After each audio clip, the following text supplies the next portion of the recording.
ఈ శక్తులు హనుమంతుని ఆశీర్వాదం వల్ల కలిగేవి.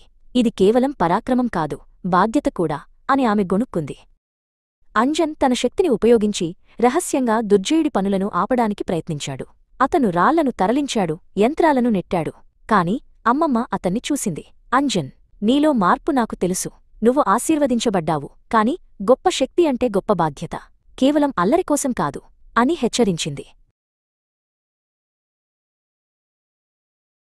దుర్జయుడు అంజన్ని చూశాడు. ఆ శక్తి నీ దగ్గర ఎలా వచ్చింది? నా వజ్రం ఎక్కడా అని గట్టిగా అరిచాడు. అంజన్ అమ్మమ్మ మాటలను గుర్తుచేసుకున్నాడు. ధైర్యంగా నిలబడ్డాడు. అతని చుట్టూ శక్తివంతమైన ఎరుపు కాంతి ప్రవహించడం మొదలైంది.